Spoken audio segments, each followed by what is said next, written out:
très contente de vous voir. Installez-vous, bienvenue. Très contente de vous voir pour cette 4e série de cours de la chaire neurobiologie et immunité.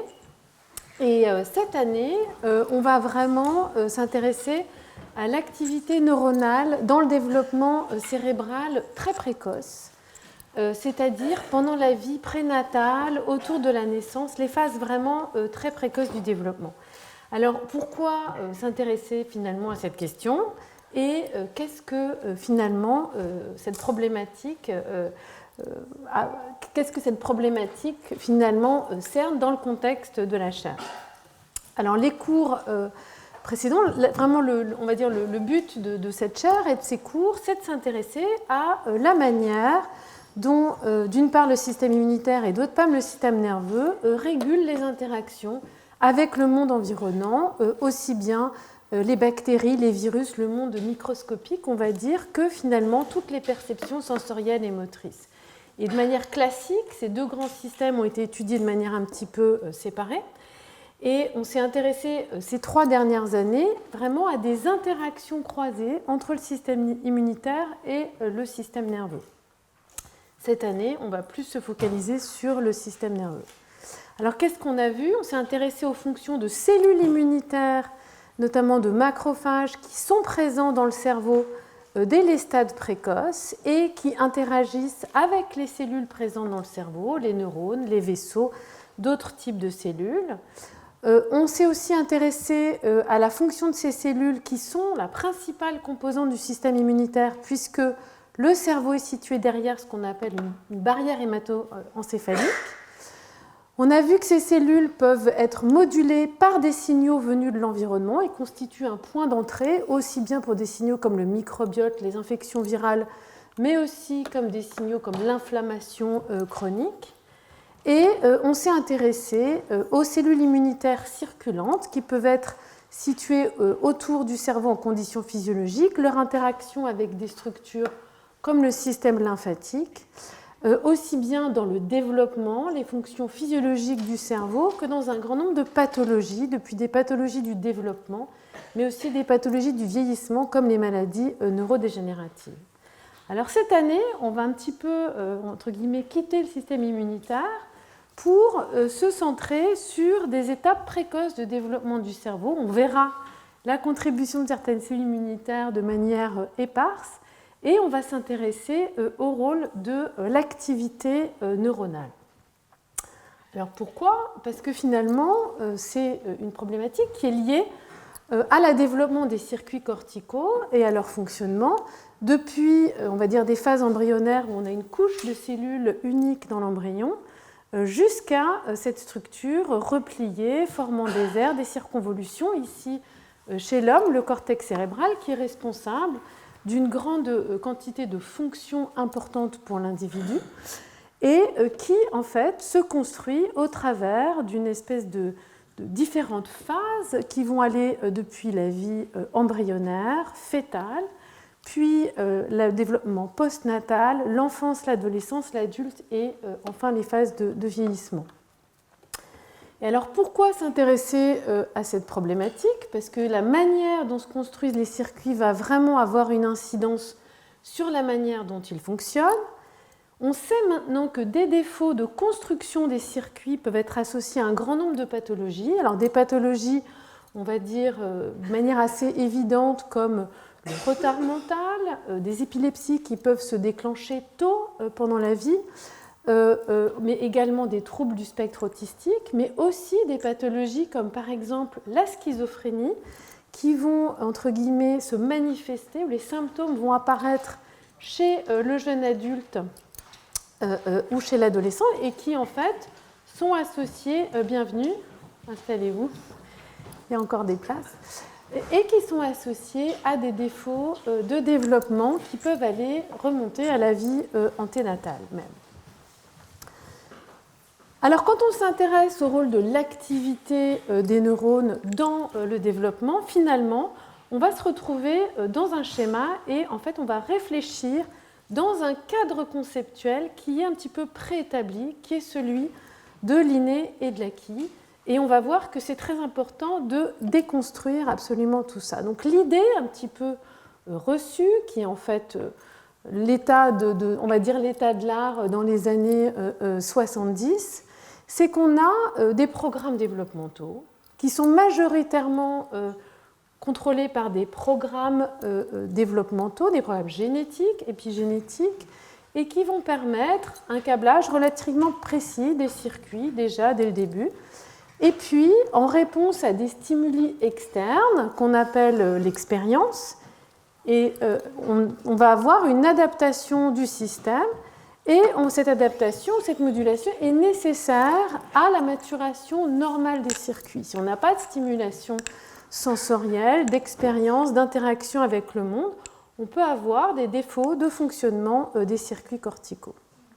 Et en fait, cette influence des stimuli externes, de l'expérience, de manière intuitive, et on va voir que c'est lié à des travaux particuliers, elle est très différente dans des phases de développement précoce, où on peut avoir ce qu'on appelle des périodes critiques, où s'il y a des perturbations, on va dire, de l'environnement externe ou de l'expérience associée à cet environnement, on va avoir des défauts de développement qui peuvent avoir une incidence tout au long de la vie. Et on va avoir un petit peu une différence entre ces périodes critiques et des phases plus tardives qu'on va retrouver chez l'adulte, qui sont vraiment, on va dire, des phases d'apprentissage. Il y a encore des places, hein, si vous voulez vous installer. Donc finalement, on va dire une espèce d'idée préconçue, où on a vraiment des programmes développementaux, un pré-câblage des circuits, j'essaye de voir si... J'ai l'impression que ça fait des bruits. Et on va dire une modulation en réponse à des stimuli externes. Et donc en fait, une vraie scission dans ce cadre, comme je le disais, entre l'inné, quelque chose qui est de l'ordre d'un développement génétique, programmé, préconçu, et de l'acquis, c'est-à-dire tout ce qui va être en lien avec l'expérience. Et la manière dont finalement on perçoit, on a travaillé sur le rôle de l'activité dans les circuits était vraiment directement en lien avec ce schéma conceptuel qui était que l'activité des neurones, qui répond bien sûr à des stimuli externes, finalement l'activité jouait un rôle clé dans ces phases postnatales, dans la médiation de ces stimuli externes, aussi bien pendant les périodes critiques que pendant les phases d'apprentissage, mais finalement avait peu à voir avec ce développement très précoce. Alors, l'activité neuronale, c'est un mot que j'ai beaucoup employé. Qu'est-ce que finalement, qu'est-ce qu'on peut dire en deux mots de qu'est-ce que c'est que l'activité des neurones? Donc, les neurones, ce sont des cellules excitables, ici schématisées avec le noyau, les dendrites, un axone.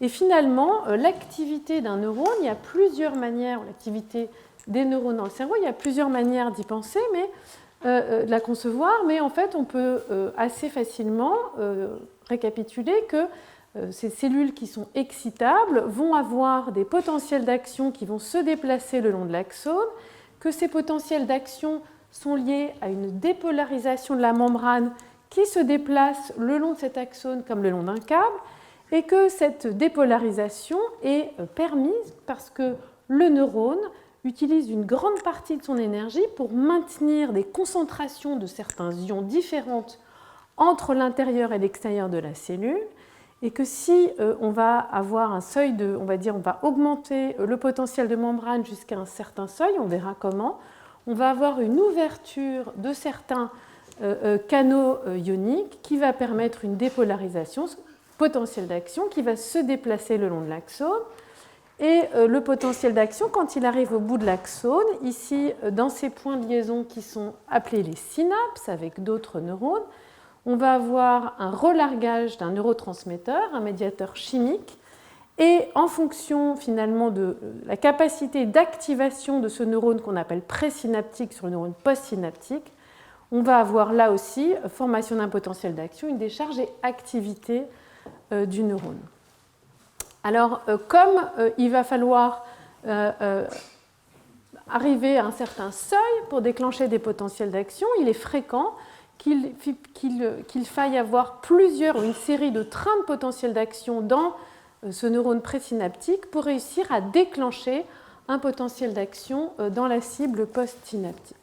Donc ça, c'est vraiment l'idée qu'on peut avoir. Donc l'activité neuronale, ça peut être les changements de potentiel de membrane au niveau d'une synapse, la transmission d'un potentiel d'action, ça c'est au niveau d'un neurone, et la manière dont elle est transmise. Mais finalement, on peut aussi voir l'activité neuronale comme des patrons d'activité complexes au niveau de réseaux de neurones qui sont connectés, qui forment des circuits, ou des réseaux de neurones, ou des assemblées de neurones, on viendra sur cette terminologie.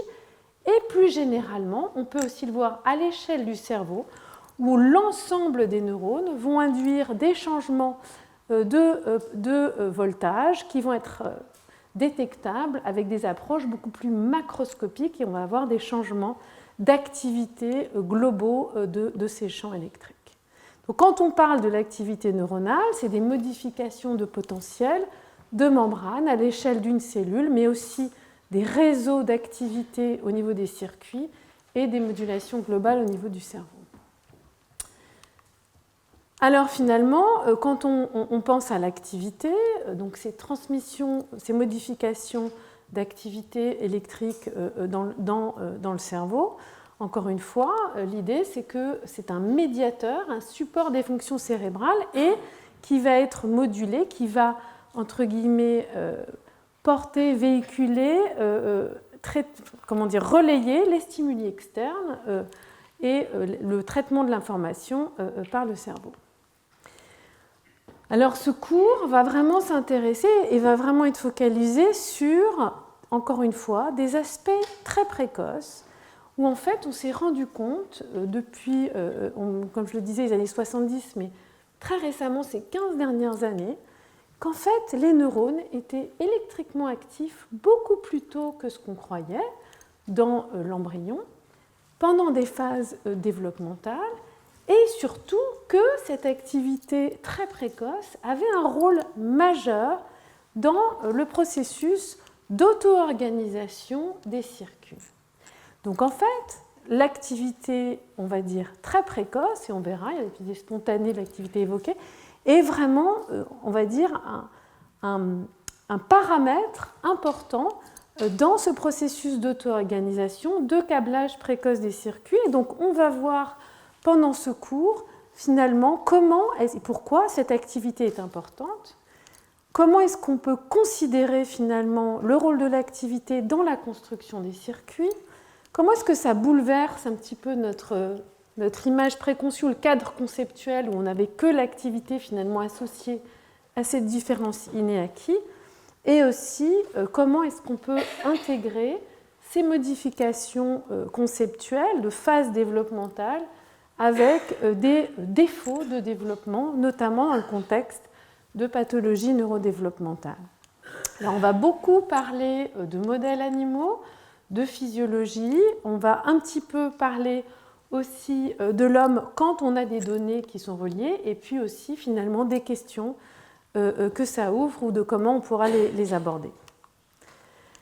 Et l'idée, et j'espère qu'à la fin de ce cours, je vous aurai convaincu, que, en fait, au lieu de considérer véritablement la scission innée-acquis, programme génétique, épigénétique versus activité postnatale, qu'en fait l'activité est une part intégrale vraiment de la construction des circuits qui vont en fait suivre des séquences développementales qui ne sont pas alignées sur forcément la vie prénatale et la vie postnatale, et qui vont elles-mêmes être impliquées ou impliquer des circuits qui vont changer au cours du temps dans ces différentes phases, c'est-à-dire que les circuits qui sont associés à ces phases peuvent changer, être remodelés, transitionnés, avec des neurones ou des circuits qui vont disparaître, d'autres qui vont être recablés de manière différente, et que de raisonner en termes de séquences développementales qui intègrent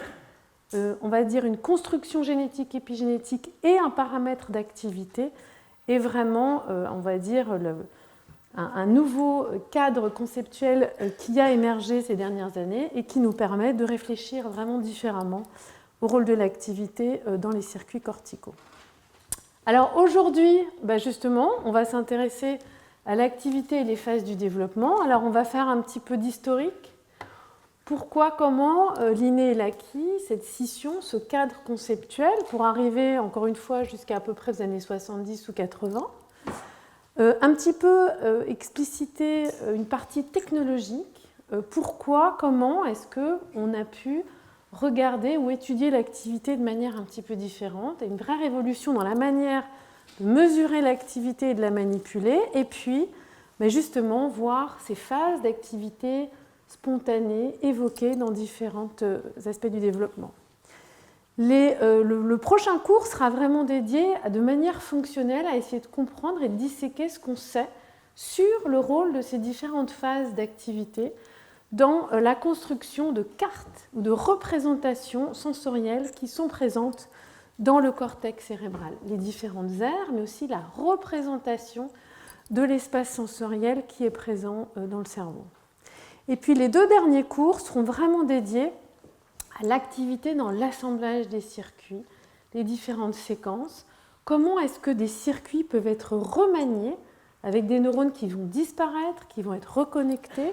En quoi est-ce que ces différentes phases sont importantes, avec ici un focus plus sur les circuits transitoires, qu'est-ce qu'on sait de ces circuits transitoires et comment ils vont se développer, et ici plus sur l'intégration de neurones de différents types, notamment des neurones GABAergiques qui vont jouer un rôle absolument clé dans la maturation des rythmes corticaux et aussi dans le développement des périodes critiques. Et puis le 29 avril, on aura la chance d'avoir un symposium, alors en anglais, sur vraiment ces phases d'activité précoce, avec des gens qui ont vraiment contribué de manière clé aux travaux que je vais présenter, et puis d'autres travaux, et qui sera en anglais, qui sera beaucoup plus spécialisé avec Rosa Cossard, Guillermina Lopez-Bendito, Rustem Kazipov, Oscar Marine, Christian Lohmann, Marta Nieto, Jean-Marie Mongin et Nathalie Rouache. Voilà, donc un petit peu pour vous donner un descriptif ou un objectif du cours qu'on va avoir. Et aujourd'hui, on va commencer par le premier cours avec, encore une fois, une perspective historique sur la place de l'expérience et de l'activité. On va revenir sur l'inné et l'acquis et sur le fait que de réfléchir en termes d'inné et d'acquis, finalement, c'est un débat qui a une lourde hérédité en termes de conséquences sociétales au fil des années, et revenir sur les phases d'apprentissage dans la construction cérébrale, sur un plan historique, les différents travaux, les différentes mouvances qui ont permis de réfléchir au rôle de l'activité dans la construction des circuits. Donc, comme je vous le disais, on va regarder un petit peu aussi les avancées techniques, technologiques, pour regarder l'activité et comment ça a permis de changer tout ça, et puis s'intéresser aux activités précoces et aux différentes phases d'activité et aux séquences.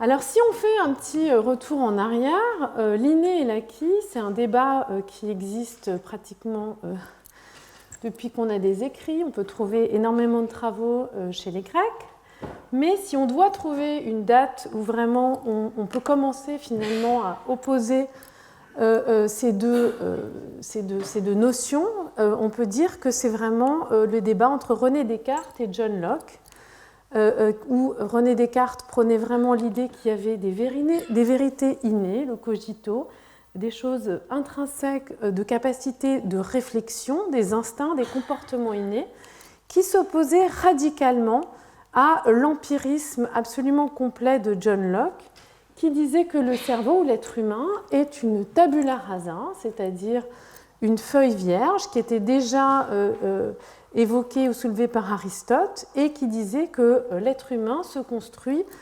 principalement et totalement avec l'expérience. Et donc en fait cette opposition finalement entre ces deux vues est quelque chose qui a persisté, qui a toujours été un débat qui a dépassé les connaissances scientifiques, et qui a aussi des incidences sociétales extrêmement fortes, puisqu'on peut se demander finalement d'où viennent nos capacités. Est-ce que vraiment, quelle est la partie qui est liée à la génétique, à l'inné ou à l'expérience? Et on va juste revenir sur un certain nombre de mouvements, aussi bien en termes de développement général, de génétique, que d'approche de neurobiologie, du comportement, et puis vraiment d'aller dans les circuits qui ont finalement forgé la manière dont on conçoit, on perçoit, on entrevoit le rôle de l'activité dans les circuits cérébraux. Et pourquoi est-ce que c'est important? Parce que finalement, la science, on la fait toujours dans un cadre conceptuel et qui influence de manière certaine la manière dont on réfléchit, on conçoit des expériences, etc. Alors on va dire qu'on va s'intéresser à la période du 19e siècle et du début du 20e siècle, puisque c'est vraiment à ce moment-là qu'on va avoir un grand bouleversement sur, on va dire, une conception générale de la manière dont les organismes se développent et s'adaptent. Et on a bien sûr Charles Darwin avec la théorie de l'évolution qui stipule qu'il y a des variations qui arrivent et une sélection naturelle de ces variations qui vont permettre finalement l'évolution des espèces. Et donc on a un contrôle génétique qui a lui été bien développé par Gregor Mendel avec les lois de Mendel qui précisent l'hérédité biologique et la génétique. Donc on a vraiment une idée qu'on a une sélection naturelle et une héritabilité d'un grand nombre de traits. Et finalement, le débat entre l'inné et l'acquis va être alimenté de manière extrêmement, on va dire, puissante et peut-être un petit peu perverse, si vous voulez mon avis, par les apports de la génétique, qui sont par ailleurs fondamentaux, et qui vont être bien caractérisés et bien, on va dire, pris en main par Francis Galton, qui est un cousin de Darwin, qui est passionné par les travaux de Darwin, et qui va se poser la question de l'héritabilité dans le contexte des fonctions cérébrales et de ce qu'il va nommer l'intelligence ou les fonctions cognitives. Donc Francis Galton est un statisticien et il va s'intéresser à la psychologie différentielle au sens du comportement, mais il va surtout s'intéresser à la question de l'héritabilité génétique contre l'influence de l'environnement dans ce qu'il va appeler nature versus nurture en anglais, qu'on traduit comme inné et acquis, mais qui est un petit peu plus poussé que ça, qui est nature, c'est-à-dire quelque chose de complètement génétique prédisposé, versus nurture, c'est l'environnement, donc l'éducation, la stimulation, les expériences. Et il va vraiment, of men of science, their nature and their nurture, et il va avoir une influence très forte. C'est un des premiers à avoir dit, mais pour finalement essayer de comprendre l'influence de la génétique, il va falloir faire des études chez des jumeaux.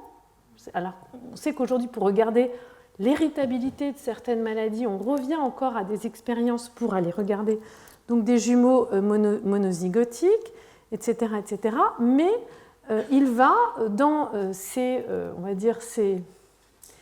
pérégrinations, se perdre et aboutir à la conclusion que finalement, l'intelligence est liée à la nature, est liée uniquement à des prédispositions génétiques, comme il le dit, et il va fonder ce qu'on appelle l'eugénisme. Donc en 1883, il va décréter il va inventer cette terminologie qui est une science dont l'objectif, en se basant sur des aspects entre guillemets extrêmement scientifiques, totalement réfutables aujourd'hui, bien sûr, de dire que voilà, finalement, comme l'intelligence et les propriétés fonctionnelles du cerveau sont dues à des propriétés génétiques intrinsèques, finalement, ce qu'il faut, c'est améliorer l'espèce et donc sélectionner les individus en fonction de leurs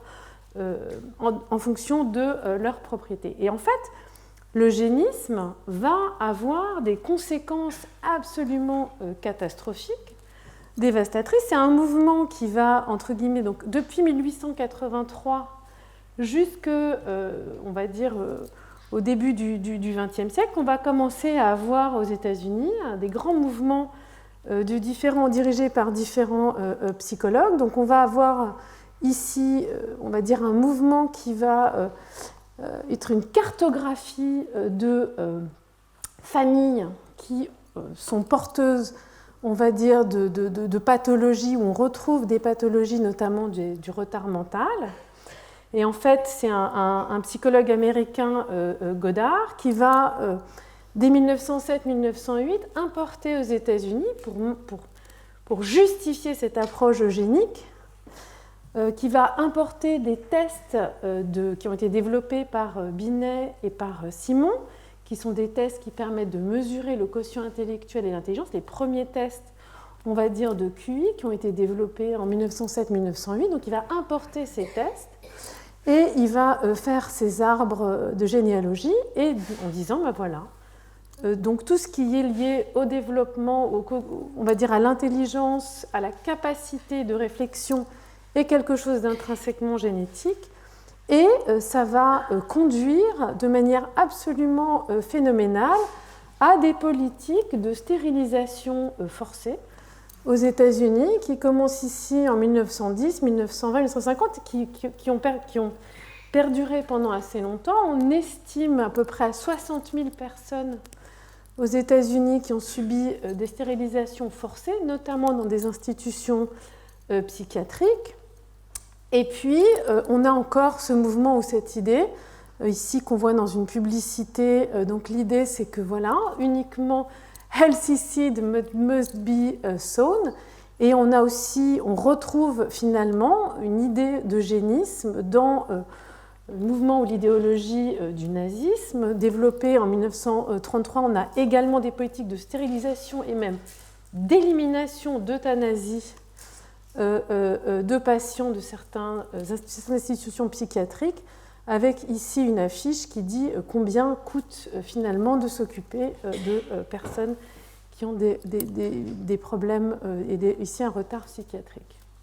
Donc on est dans un cadre où il y a vraiment eu un mouvement fort pour dire les capacités cérébrales sont liées uniquement à des propriétés génétiques, avec des incidences absolument catastrophiques, aussi bien au niveau sociétal. Donc un débat inné acquis avec une lourde hérédité. Et puis, finalement, au milieu du XIXe siècle, complètement à l'opposé, on a des gens qui s'intéressent à la science du comportement.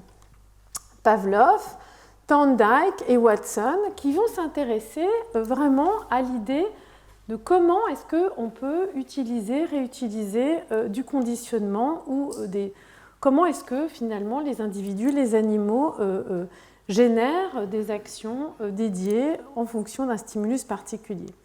Alors Ivan Pavlov va faire ses expériences de conditionnement très connues chez le chien, où il va pouvoir associer au son d'une cloche un processus de salivation et finalement associé à une récompense qui est de la nourriture. Et puis, une fois que le conditionnement a été fait, on peut enlever la nourriture et l'animal... Oula. Pardon. J'ai eu un petit peu peur.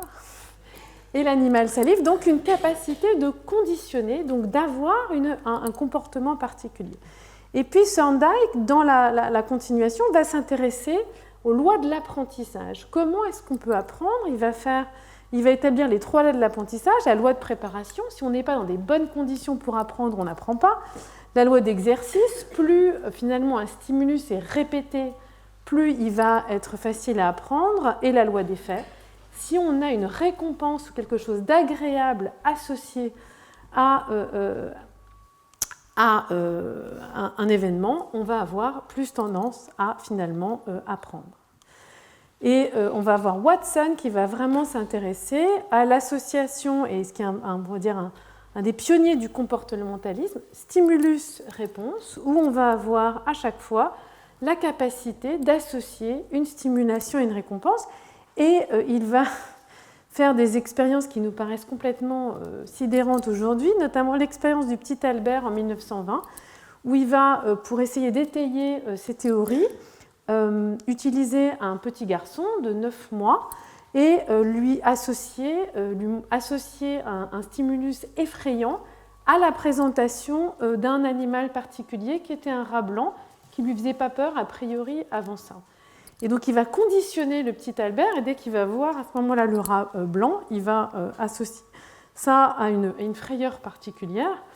Et la mère du petit Albert, qui a quand même commencé à comprendre qu'il se passait des choses un petit peu bizarres, a enlevé son enfant avant qu'il puisse être déconditionné. Donc on ne sait pas très bien comment cette expérience s'est terminée. Mais donc à l'inverse, on a vraiment des gens qui se sont intéressés à comment est-ce que l'expérience, dès les phases précoces du développement ou chez l'adulte, peuvent générer des réponses comportementales adaptées. Donc l'activité, en tout cas l'environnement, l'expérience et comment l'expérience peut influencer les réponses comportementales. Et ça a été, on va dire, extrêmement bien étudié par Skinner, qui s'est intéressé aux pigeons, mais à d'autres animaux, avec une boîte fameuse de Skinner, et qui a vraiment défini ce qu'on appelle le conditionnement opérant, c'est-à-dire si on a un renforcement positif, un renforcement négatif, une punition, on va avoir une intégration et une réponse adaptée de différents types de comportements. Donc on a ces deux mouvements qui coexistent finalement en même temps et qui sont, on va dire, complètement à l'opposé l'un de l'autre. Et puis, en termes on va dire, de développement pur, on a des mouvements aussi qui vont s'intéresser au développement, aux phases précoces de la vie. Et c'est pratiquement impossible de parler de ça sans parler de Jean Piaget, qui était un psychologue absolument clé et qui s'est intéressé aux différentes phases du développement cognitif de l'enfant. Alors, il y a eu beaucoup de critiques de ses travaux par la suite, mais il a quand même défini dans les années 20, les années 30, différentes périodes, et on reviendra à cette idée de phase, de séquence, des périodes dans le développement de l'enfant qu'il a pu développer en différents stades, où on va avoir finalement, sur un plan de la psychologie, des fonctionnements extrêmement différents, avec des transitions de différents stades qui peuvent être plus ou moins stéréotypés en fonction des enfants. Et il va définir l'intelligence sensorimotrice, préopératoire, des opérations concrètes ou opératoires et des opérations formelles, différentes étapes du développement. Et donc il a vraiment contribué à ce qu'on appelle le constructivisme. Alors après, il y a d'autres personnes qui ont contribué au constructivisme social, moins focalisé sur le développement intrinsèque. Et puis maintenant, on a les cognitivistes qui s'intéressent vraiment à la cognition, mais ça a été un des pionniers qui a commencé à dire, voilà, ok, il y a des phases vraiment très différentes et séquentielles dans le développement des enfants. Et dans ce contexte-là, on a aussi toute une mouvance éthologique, cette fois-ci chez l'animal, qui a notamment été bien portée par Konrad Lorenz, qui s'est intéressé au développement et aux phases, on va dire, de période critique ou de modulation de la réponse comportementale en fonction de ce que les animaux expérimentent dans les premières phases de la vie. Alors on a ici cette photo classique. Normalement, les petits canetons, quand ils naissent, ils voient leur mère et la figure, ce que Konrad Lorenz a vu, c'est que la figure qu'ils voient le plus fréquemment pendant une période environ d'un jour va être considérée par ces petits canetons comme leur mère, et cette reconnaissance ou cette association est définitive. Et ce qu'on voit ici, ce sont des petits canards qui suivent, des petits canetons qui suivent Konrad Lorenz parce qu'il s'est exposé, il s'est montré fréquemment à ces petits canetons pendant les premiers jours du développement. Donc en faisant ces travaux vraiment sur l'éthologie, le comportement, Konrad Lorenz a développé cette notion de période critique. Il y a des phases du développement où l'expérience, qui ou quelle figure l'animal ou l'individu voit, peut avoir une conséquence définitive sur le comportement et la manière dont les animaux vont ensuite se comporter. Et donc ici, c'est dans le contexte d'un comportement inné, reconnaître la figure maternelle et la suivre et essayer de faire tout ce qu'elle fait, qui est présent ici chez les canards, mais chez un grand nombre d'oiseaux. Donc là, on avait vraiment finalement les bases d'une réflexion, d'une dichotomie qui était, il y a une contribution développementale qui a été associée principalement à la génétique, mais qui n'est pas encore, on verra que justement c'est une question, et puis tout ce qui est lié à l'expérience, ce que l'animal voit, expérience, vit, ressent, qui va avoir une influence sur les réponses comportementales adaptées, avec, on va dire, des contributions très particulières et très fortes sur cette phase précoce. Alors, comment est-ce que ça marche? C'est-à-dire, comment est-ce que l'expérience, ce que l'individu vit, l'animal, le bébé, forge ou impacte ou marque les circuits neuronaux et les circuits dans le cortex cérébral. Et donc, pour commencer à comprendre ça, il va falloir aller regarder, soulever le capot un petit peu, aller regarder dans la circuiterie, dans les neurones. Et donc, on va voir qu'il y a un petit peu deux grandes mouvances qui ont permis de cartographie, on va voir de cartographies différentes, qui ont permis d'aller regarder un petit peu ce qui se passe dans les circuits, dans les neurones eux-mêmes. Donc là, il faut repartir. Donc à chaque fois, on avance, on repart, on avance, on repart. Cette fois-ci, toujours dans la fin du 19e siècle, début du 20e siècle, avec les travaux de Santiago Ramón y Cajal, qui a utilisé une technique, qui a adapté une technique qui a été développée par Camillo Golgi et qui a fait une cartographie absolument spectaculaire d'un grand nombre de circuits, alors ici dans le cortex cérébral, mais dans toutes les régions du cerveau. Vous voyez des petites flèches, on y reviendra. À partir de cette coloration des neurones, il a imaginé ou supposé comment est-ce que l'information pouvait circuler dans ces circuits. Alors, il a fait des dessins absolument incroyables sur, ici, justement, le cortex cérébral, qui est une structure qui a 6 couches, mais en fonction des régions, on va voir que ces 6 couches sont un petit peu différentes, et ça, on verra ça dans un des cours par la suite. Et à partir de ce moment-là, on va avoir un petit peu deux mouvances différentes dont je vais parler, qui sont des mouvances qui ont permis de cartographier justement différentes choses. Alors le premier, qui a été initié par Paul Broca, qui est aussi quelqu'un de très contesté, je ne rentrerai pas là-dedans, qui, dès la fin du 19e siècle, en étudiant des patients épileptiques, notamment un patient épileptique qui avait une lésion dans une région particulière, a pu identifier une zone particulière associée au langage, qu'on appelle encore aujourd'hui l'aire de Broca. Et on va dire que ces travaux, au-delà de ce qu'il a pu dire ou faire par la suite, ont été pionniers dans l'idée qu'il y avait des régions dédiées dans le cortex, dédiées à des fonctions très particulières.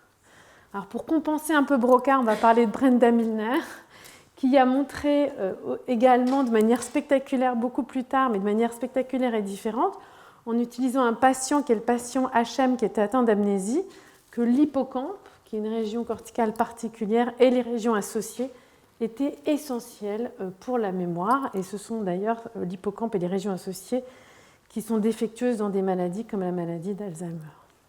Donc une association entre des fonctions particulières et des régions. C'est-à-dire qu'on va avoir une véritable organisation modulaire du cortex cérébral.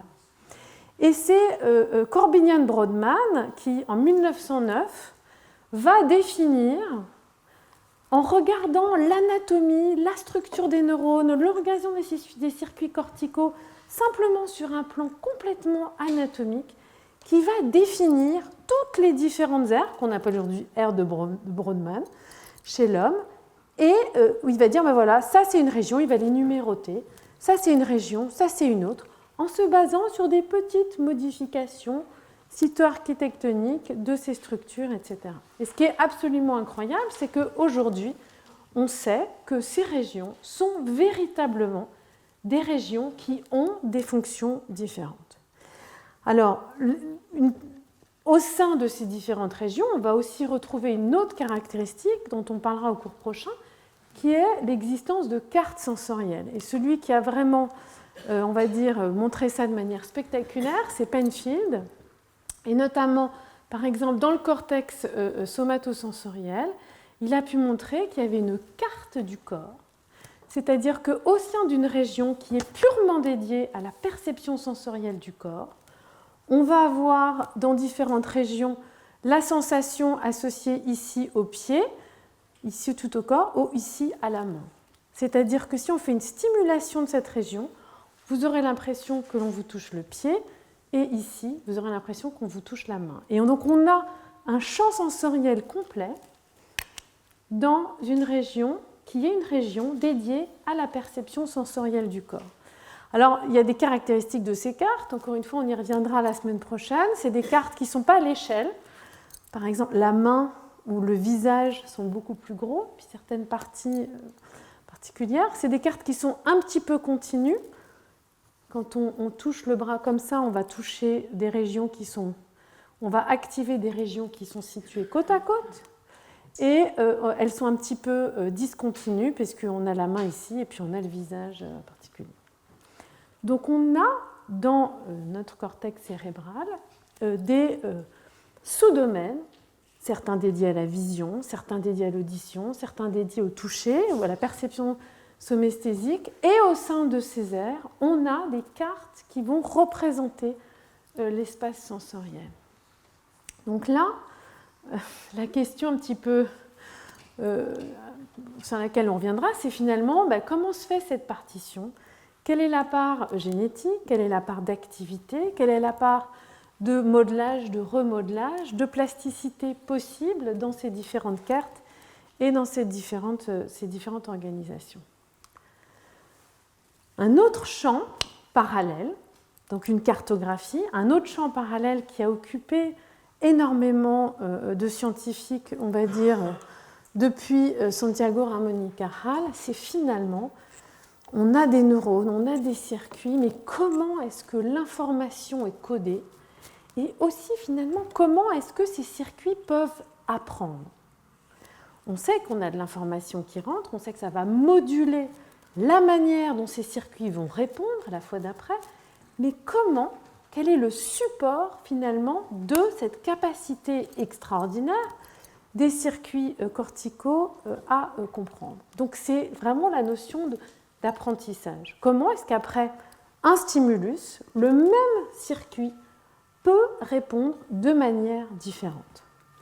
Et alors là, il y a énormément de travaux. Je vous avais parlé des petites flèches. Déjà, Santiago Ramón y Cajal se disait qu'en fonction de l'architecture, l'information devait passer par ici, puis par là, puis ici, puis là, etc., etc.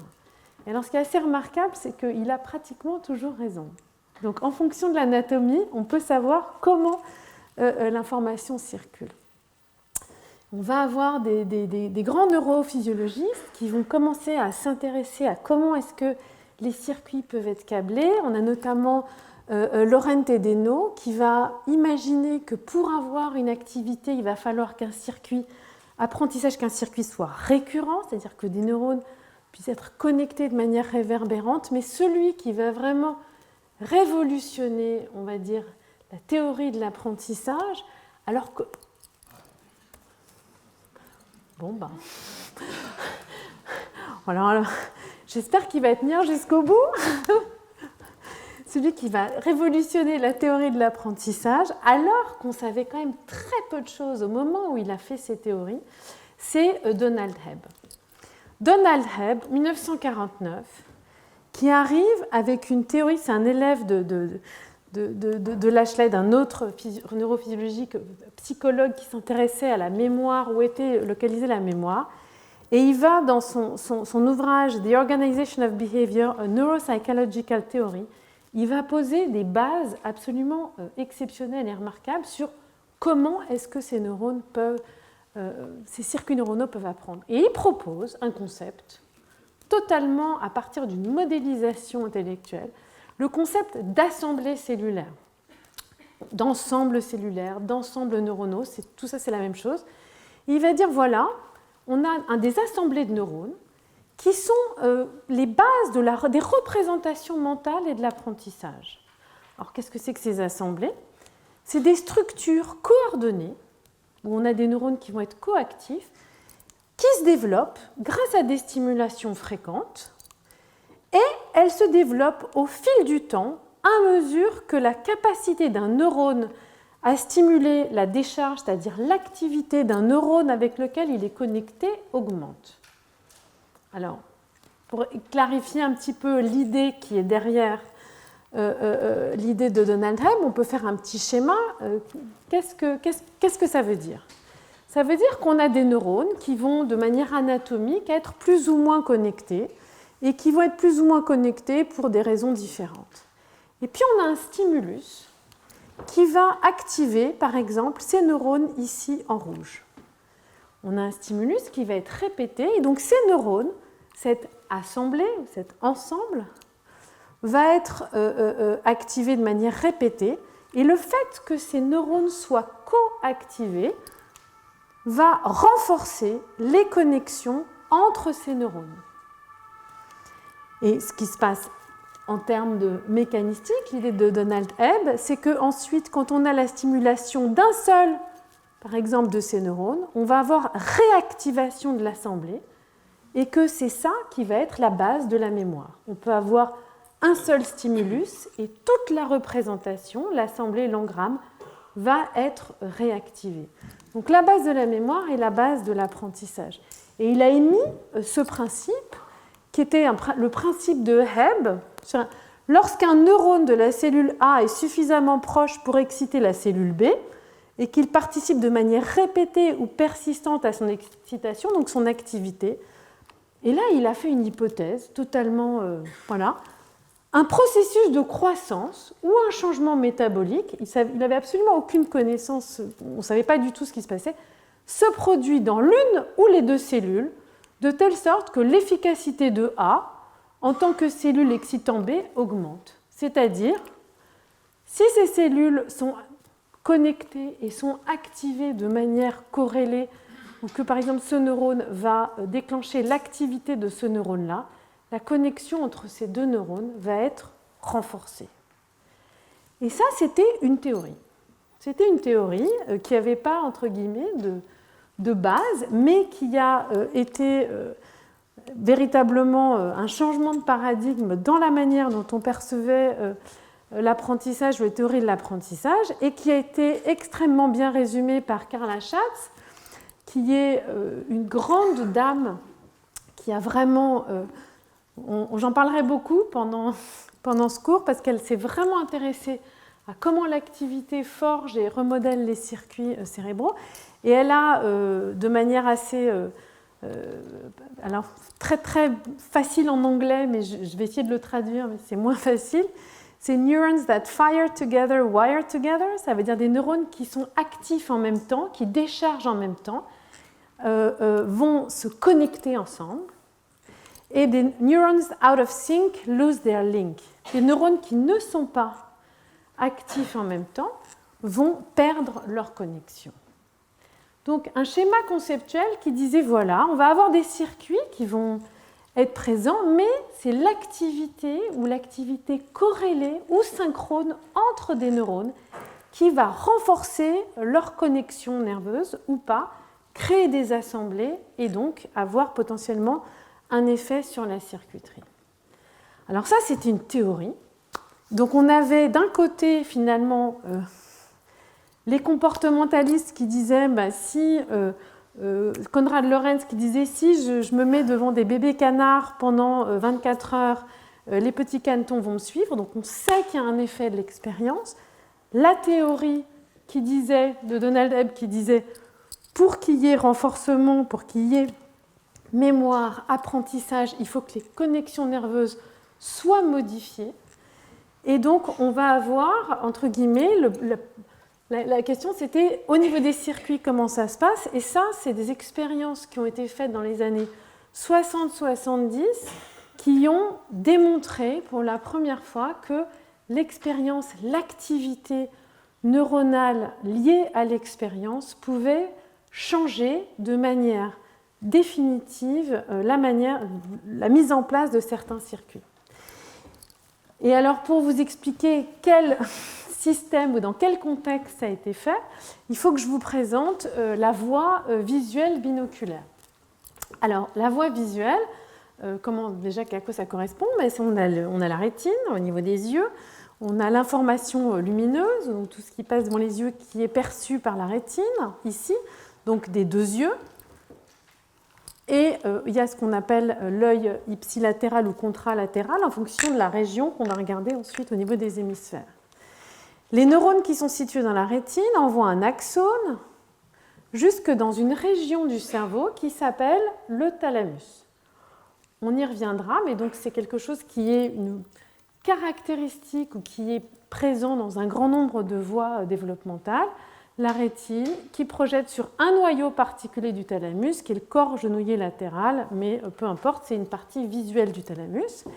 Les neurones qui sont situés dans le thalamus envoient un axone jusqu'au cortex.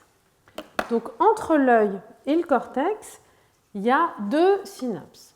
Donc c'est des axones, c'est des voies qui sont très longues, mais qu'on peut manipuler ou qu'on peut étudier. Et ce qui avait été bien montré, c'est que les axones présents dans cet œil ou dans cet œil vont relayer une information qui va rester ségrégée au niveau du thalamus. Ici, c'est de l'information qui vient de cet œil. Ici, c'est de l'information qui vient de cet œil. Et le premier relais dans le cortex est aussi ségrégé. Donc, on a dans le cortex des neurones qui vont être actifs quand il y a un stimulus d'un œil et des neurones qui vont être actifs quand on stimule l'autre œil. Et ensuite, dans une autre couche du cortex, l'information provenant des deux yeux est intégrée et comparée, et c'est ce qui permet d'avoir une vision binoculaire et une vision en profondeur dans l'espace et de pouvoir percevoir la distance. Et donc, dans cette première région ici du cortex, encore une fois, on va avoir des neurones qui répondent à un œil et des neurones qui répondent à un autre œil, et ils sont organisés chez certaines espèces de manière ici visualisée horizontale, ce qu'on appelle des colonnes de dominance oculaire, avec en blanc des neurones qui vont répondre à un œil et en noir des neurones qui vont répondre à l'autre œil. Et donc en fait, c'est des travaux de Thorsten Wiesel et David Hubel qui vont véritablement montrer que ces colonnes de dominance oculaire peuvent être modifiées en fonction de l'expérience visuelle que l'animal va percevoir. Donc ça, c'est des travaux qui datent des années 60-70. C'est ce que Hubel et Wiesel vont montrer. Donc ici, on a des colonnes de dominance oculaire avec en blanc et en noir des neurones qui répondent à un œil ou à un autre œil. Et ce qu'ils vont faire, c'est qu'ils vont faire des expériences de déprivation sensorielle sur un œil. Et ils vont regarder, en fonction de la période dans laquelle cette déprivation est faite, l'impact sur ces colonnes de dominance oculaire.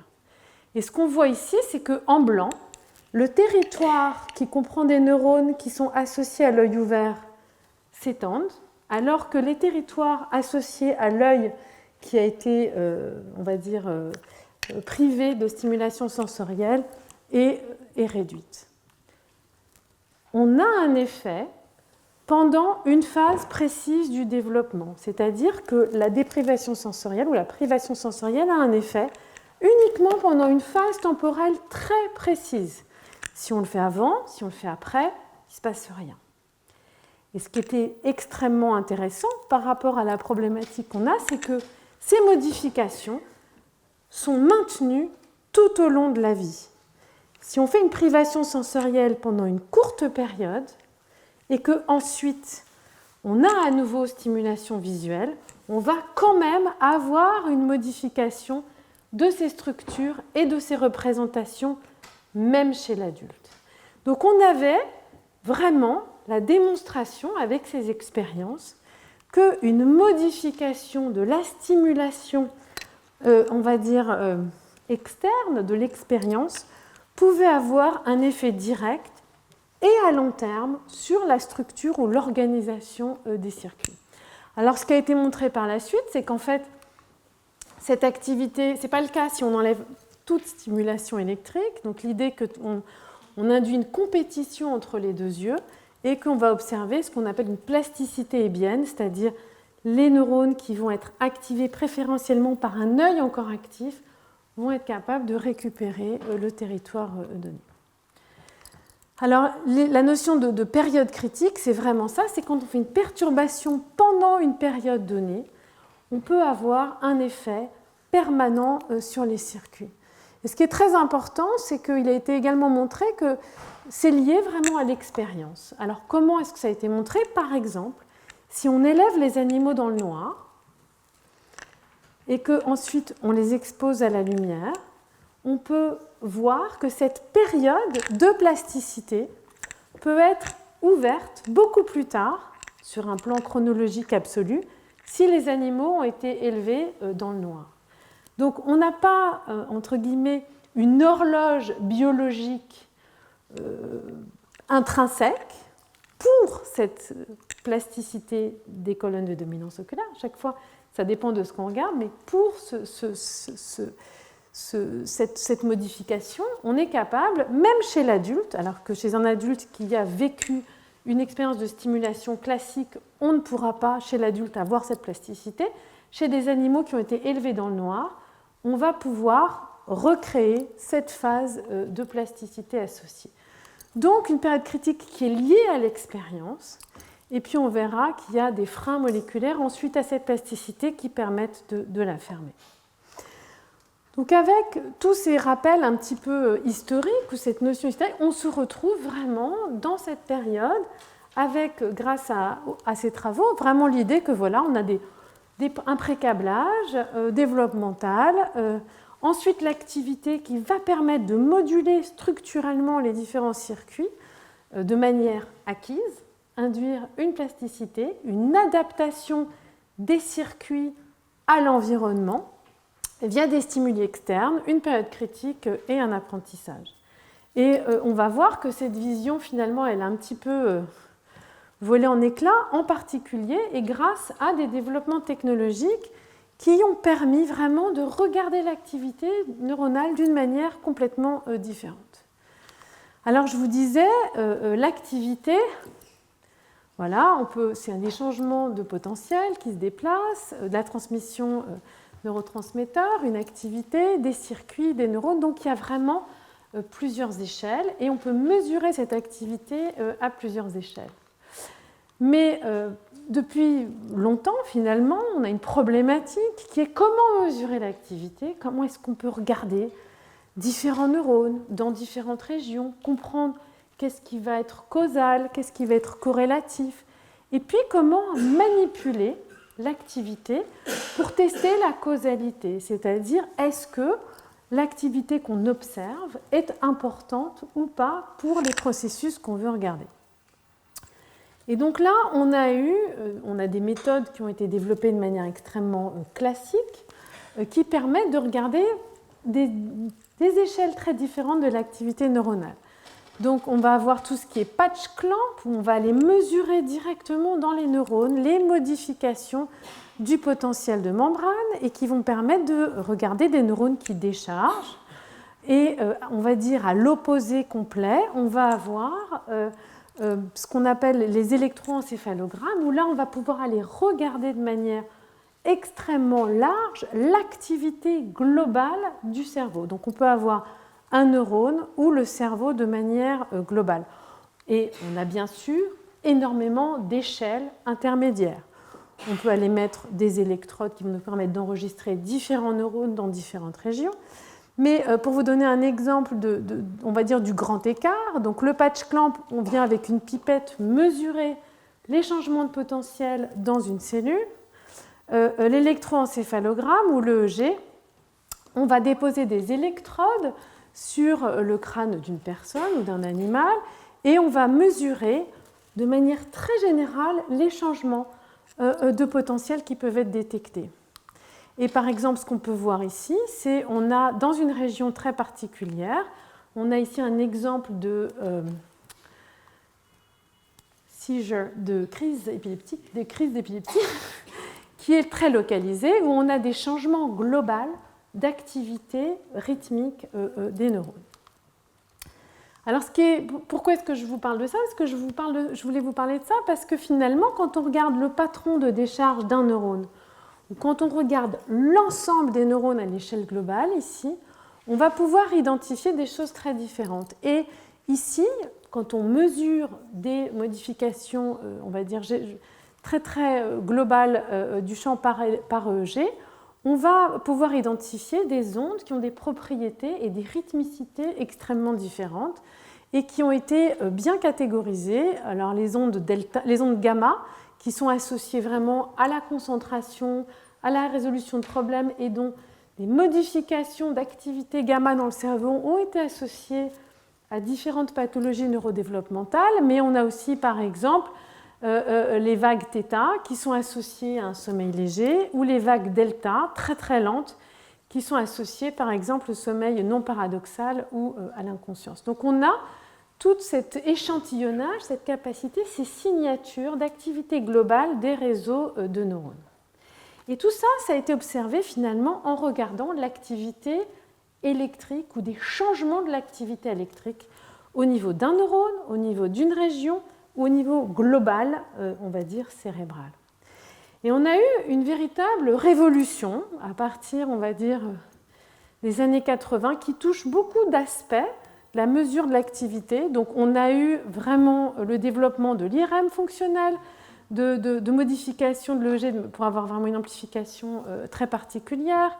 On a des radioligands qui vont nous permettre d'aller regarder des choses très particulières dans le cerveau, donc chez l'homme, où on va pouvoir voir des modifications d'activité électrique associées à des modifications du flux sanguin.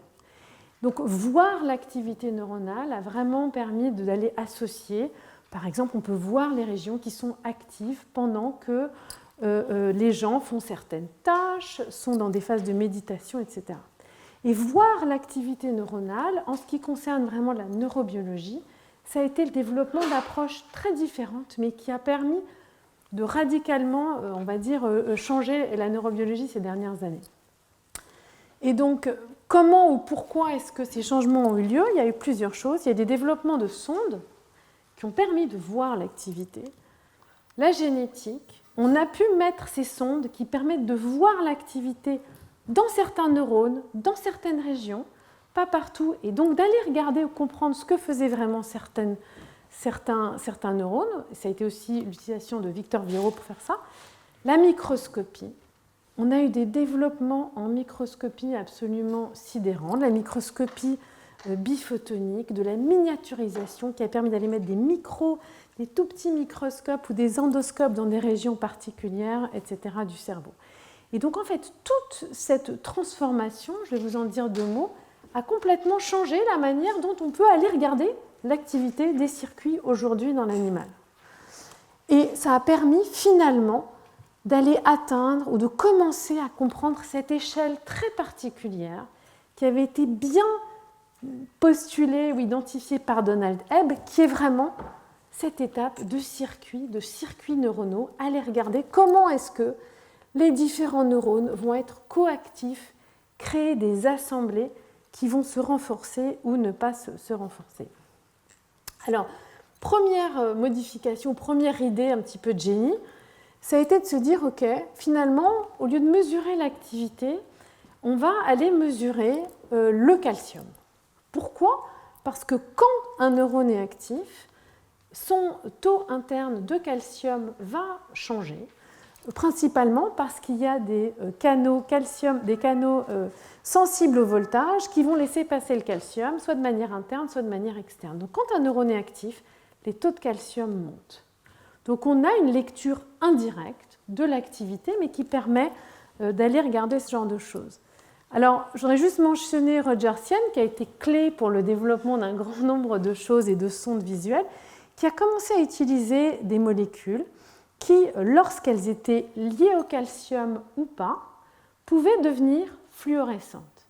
Donc, si les taux de calcium augmentent, on a une augmentation de la fluorescence. Et ce qu'on voit ici, c'est qu'on a des modifications électrophysiologiques, on a des potentiels d'action ici, et que dans ce contexte-là, avec ces sondes calciques, on va avoir une modification de la fluorescence. Alors vous pouvez tout de suite voir que cette modification, elle ne suit pas de manière exacte les modifications du voltage. Elle est beaucoup plus large, beaucoup moins précise, beaucoup plus floue, mais elle nous donne une lecture indirecte de l'activité de certains neurones en regardant ce qu'on appelle delta F sur F, c'est-à-dire les changements de fluorescence par rapport à quelque chose de basal. Puis Roger Tsien, c'est celui qui a vraiment adapté ou découvert ou utilisé la green fluorescent protein, qui était une protéine fluorescente qui a été découverte parce qu'elle est utilisée par des méduses, une protéine qui fluoresce dans le verre. Donc, il a développé des sondes calciques, il a adapté l'utilisation de cette green fluorescent protein, de la GFP, et finalement, c'est la combinaison des deux qui a permis de générer des sondes qui, cette fois-ci, vont être capables d'être codées génétiquement, ce qu'on appelle des indicateurs calciques codés génétiquement ou des Genetic Encoded Calcium Indicators, dont le plus connu est ce qu'on appelle la GCAMP et qui a été découvert par Junichi Nakai. Et alors, qu'est-ce que c'est ? C'est des dérivés de la GFP qui sont associés à une protéine qui, normalement, change de conformation quand elle est en présence de calcium ou pas, la calmoduline. Et ce que l'on va avoir, c'est que lorsqu'il y a du calcium, la GFP change de conformation et devient fluorescente. Et donc on est maintenant capable, puisque c'est une molécule complètement exogène, on peut maintenant la mettre dans des neurones, la mettre dans des neurones chez des animaux, la mettre dans des systèmes cellulaires, etc., grâce à la génétique, et avoir des neurones qui deviennent fluorescents quand ils sont actifs, grâce à ces molécules génétiquement encodées. Donc on va pouvoir utiliser la génétique de la souris pour faire exprimer ces rapporteurs, ces indicateurs calciques dans des neurones particuliers, des neurones qui vont avoir des propriétés très différentes. On peut utiliser des vecteurs viraux pour faire la même chose, etc., etc. Et maintenant, on a des outils qui nous permettent de marquer des neurones d'un côté ou de l'autre. Et en combinaison avec des approches de microscopie in vivo, on peut aller regarder ici, grâce à de la microscopie biphotonique, en regardant dans le cerveau, on peut aller regarder les régions qui vont être actives chez l'animal après différents stimulus ou même dans des tâches comportementales particulières. Et on peut également, pour des régions différentes, intégrer ce qu'on appelle des endoscopes, des miniscopes qui vont permettre d'aller regarder de manière microscopique les neurones actifs. Et donc ça a permis, ça c'est une diapositive qui m'a été prêtée par Rosa Cossard, qui sera là pour le symposium, ça permet de visualiser les neurones qui sont actifs et on voit que pendant le développement, ils sont extrêmement actifs. Donc on a soit de la fluorescence en noir et blanc, avec le blanc qui représente une augmentation de l'activité, avec des activités qui peuvent être très différentes. Ici on voit très bien les neurones, ici on les voit un peu moins bien. Et ici, on a une modification avec un code couleur un petit peu différent, où on voit des neurones qui deviennent, quand c'est de plus en plus blanc ou quand c'est rouge, on a différents types d'activités. Ici, c'est dans l'ensemble d'un cerveau de poisson-zèbre. Donc des indicateurs calciques qui permettent, même à l'échelle globale, de voir les neurones actifs et qui ont permis d'aller regarder beaucoup plus en détail justement les activités pendant le développement. Et ça donnait une véritable, on va dire une véritable vision, mais des assemblées. C'est-à-dire des neurones qui sont coactifs, qui vont être coactifs pendant des phases de développement, pendant des phases de construction, alors qu'avant, soit on regardait un neurone particulier, soit on regardait des régions complètes, etc., etc. Là, on va pouvoir aller regarder des neurones très particuliers au sein d'une structure, aller regarder des structures en parallèle, etc. Alors, quels développements sont encore en cours et pour continuer, ou quelles sont les choses qui vont permettre d'encore repousser tout ça? Donc, on a de plus en plus la capacité maintenant d'aller regarder de manière extrêmement globale comment différentes régions vont être activées justement en utilisant différentes approches de microscopie avec soit une résolution cellulaire, soit une résolution subcellulaire. Des modifications de ces indicateurs calciques Parce que là, je ne sais pas si vous voyez, mais là, il y a le voltage en noir, donc c'est des modifications très précises. Et ici, on a le calcium. Donc déjà, le calcium a une modification, une lecture ou une approximation des changements de voltage qui va être différente. Et là, c'était les premières J-Camp où on a vraiment, entre guillemets, une précision temporelle extrêmement mauvaise, donc des modifications de ces indicateurs qui montrent un changement de fluorescence beaucoup plus fort et aussi beaucoup plus précis de manière temporelle. Et puis, beaucoup de gens sont en train de développer maintenant des indicateurs qui vont être sensibles au voltage. Donc, ils ne vont pas être sensibles au calcium, mais qui vont directement changer de fluorescence quand le voltage change. Alors, on savait qu'il y avait déjà des modifications et des senseurs qui étaient sensibles au voltage de manière très très globale et qui permettaient de regarder des modifications ici à l'échelle complète du cortex, de regarder comment des vagues d'activité peuvent se propager. Mais depuis quelques années, et c'est vraiment extrêmement récent, on a le développement de ce qu'on appelle les GVs, après les GCs, c'est des indicateurs sensibles au voltage, mais qui sont codés génétiquement. Alors pourquoi est-ce que c'est important coder génétiquement ? Ce sont des sondes qui sont issues de l'ingénierie de canaux ou de phosphatables sensibles au voltage qui viennent de différentes espèces exogènes et qui vont changer de conformation et devenir fluorescentes quand le voltage change. Donc là, on va avoir une lecture directe du changement d'activité électrique des neurones. Donc on peut détecter même un potentiel d'action en regardant un neurone sans avoir besoin d'aller mettre une électrode. Et on peut même regarder des modulations qui ne vont pas être capables de déclencher des potentiels d'action, mais qui sont quand même des petits changements d'activité électrique. Donc, bien sûr, maintenant, ces indicateurs sont vraiment développés, notamment par des équipes et des collègues à l'École normale supérieure, Vincent Villette, Stéphane Dieudonné, Laurent Bourdieu, Walter Ackermann et d'autres. Et on a aussi besoin, en même temps, de continuer à développer l'imagerie, la microscopie, pour aller détecter de manière efficace ces différents signaux, avec de la microscopie qui permet des accès rapides, l'holographie, de la microscopie 3 photonique qui permet d'aller beaucoup plus en profondeur dans les tissus, etc. Donc encore une fois, des développements qui permettent véritablement d'aller regarder l'activité de ces différentes assemblées et on va voir également donc de comprendre ces différents processus. Et puis, à une échelle complètement inverse, on a d'autres manières maintenant d'aller regarder les assemblées qui sont actives en utilisant autre chose, c'est-à-dire l'expression de certains gènes qui sont sensibles à l'activité. Donc quand on a des stimuli répétés, des stimuli électriques, on peut avoir l'induction de l'expression de certains gènes qu'on appelle immédiats précoces, mais qui peuvent aussi être liés à d'autres stimulations, comme par exemple un gène qui s'appelle CEPHOS, et qui peut être induit, dont l'expression peut être induite extrêmement rapidement.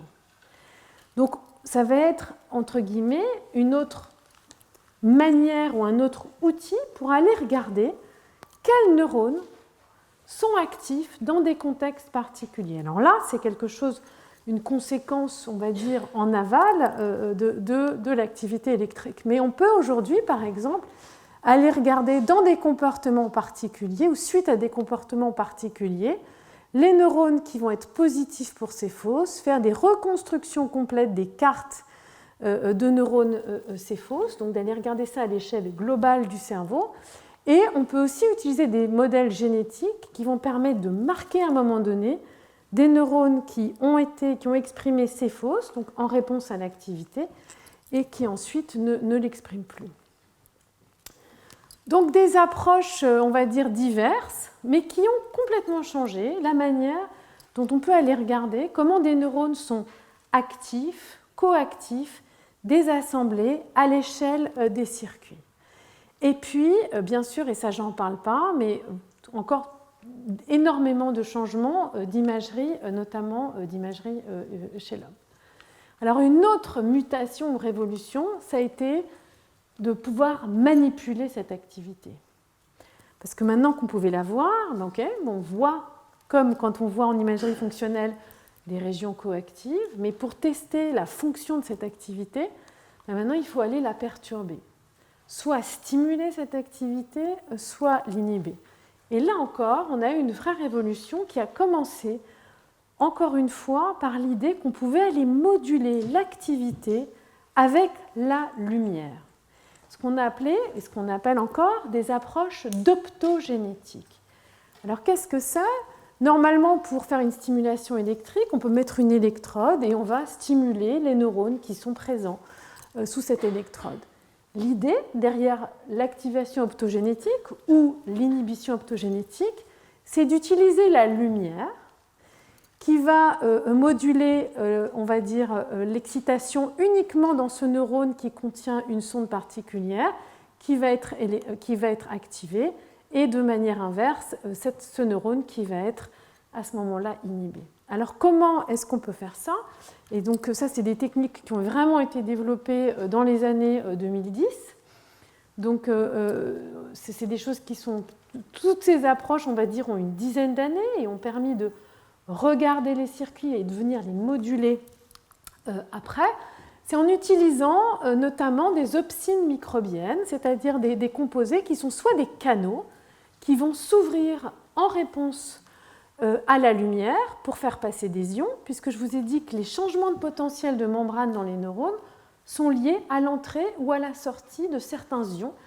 Le neurone maintient des concentrations ioniques différentes entre l'intérieur et l'extérieur de la cellule, c'est pour ça qu'il est, on va dire, stimulable électriquement.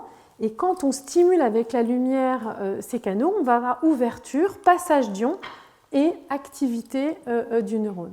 Et par exemple, ici, une des molécules les plus connues qui s'appelle la channelrhodopsine, elle a été identifiée chez certaines algues qui utilisent ce canal pour aller vers des sources lumineuses. On a aussi d'autres pompes activées par la lumière qui vont laisser passer ou qui vont extraire d'autres ions et qui vont, elles, permettre une inhibition de l'activité électrique. Donc ici, quand on a la channelrhodopsine et qu'on stimule en lumière dans ces longueurs d'onde, on va avoir une activation et une décharge, on va avoir des trains de potentiel d'action. Et à l'inverse, quand on a une lumière jaune, quand on a de l'archéorhodopsine, on va avoir une inhibition de l'activité du neurone.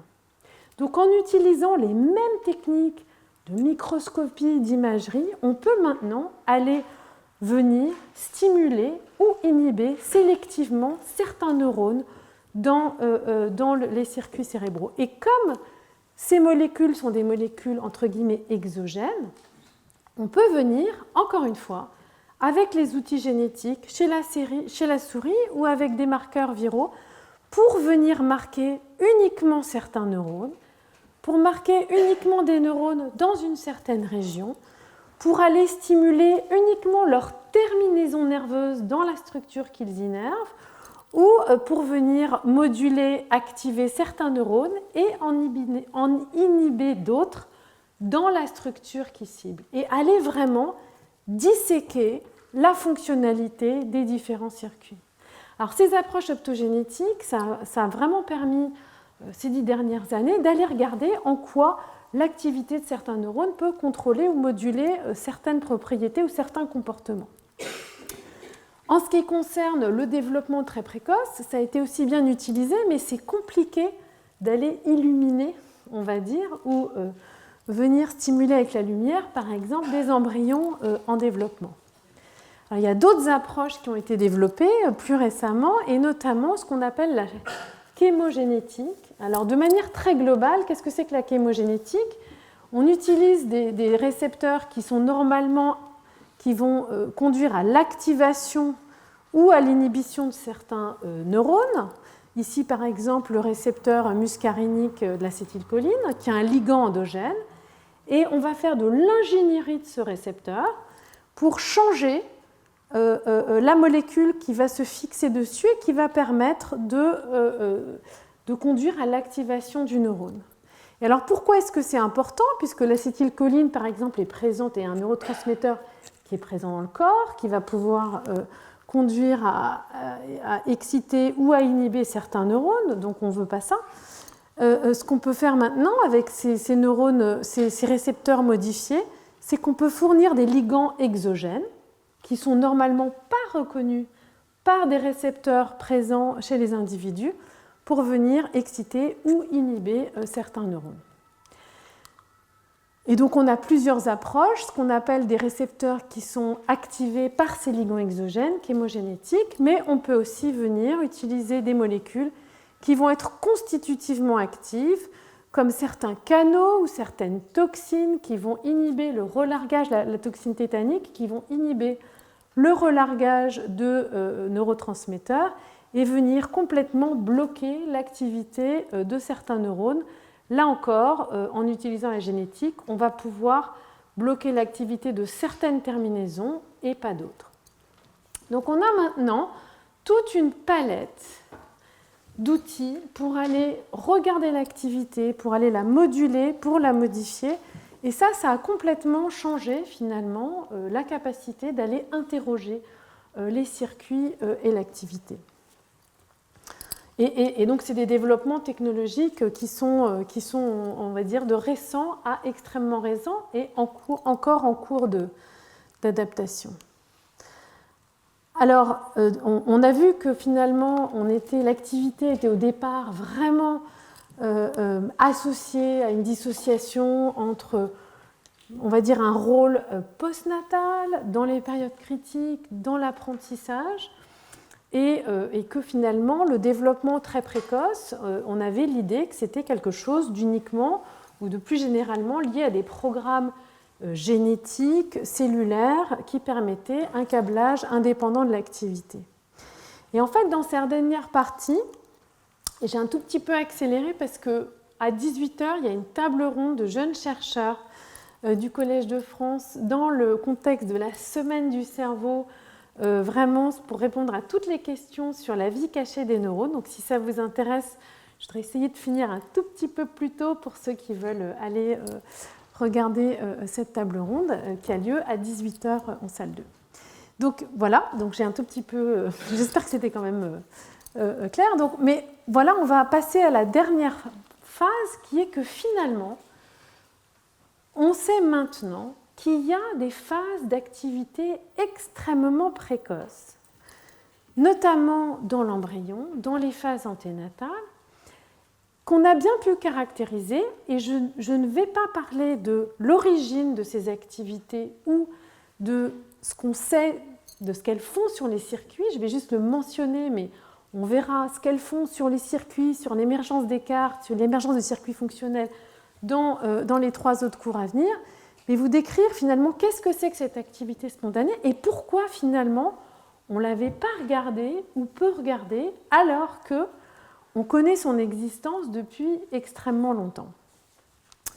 Alors on connaît cette existence depuis extrêmement longtemps parce qu'on sait tous, par exemple, que les fœtus, voilà une jeune chercheure qui part préparer la table ronde, par exemple, on sait tous que la vie anténatale est associée à des mouvements qui peuvent être assez spectaculaires, des mouvements moteurs du fœtus, mais qui en fait vont commencer extrêmement tôt dans l'embryon. Alors bien sûr, il y a des mouvements très complexes, et ce n'est pas du tout de ça que je parle, il y a des mouvements très complexes du bébé à venir, du fœtus qui est en train de bouger, etc. Mais là, je parle de décharges myocloniques, c'est-à-dire de mouvements de spasmes, de tremblements, qui vont être observés dans certaines régions du corps, qui peuvent se déplacer le long du corps. Et ici, on le voit en IRM, c'est assez spectaculaire, c'est pour vous illustrer à quel point les techniques d'imagerie permettent vraiment aujourd'hui d'aller regarder des choses qu'on ne pouvait pas voir. C'est un bébé, je ne sais plus si c'est 27 semaines de conception ou 30.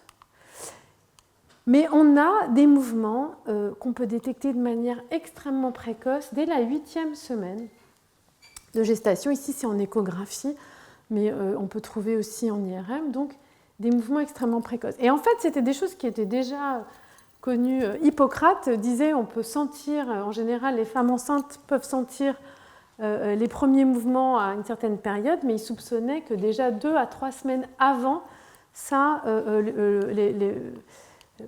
les fœtus pouvaient être actifs ou avoir des mouvements à l'intérieur de l'utérus. Donc des mouvements pendant la gestation qui sont forcément associés à une activité, on va dire, neuronale ou une activité du système nerveux ou à des contractions musculaires. Alors pourquoi est-ce que je vous en parle? Parce qu'on sait que ça vient pas d'activité cérébrale, mais d'activité dans d'autres parties du système nerveux. Et donc c'est effectivement en lien avec l'activité. Alors c'est des mouvements spontanés, encore une fois, des décharges myocloniques qu'on va retrouver même dans des phases qui persistent en fait.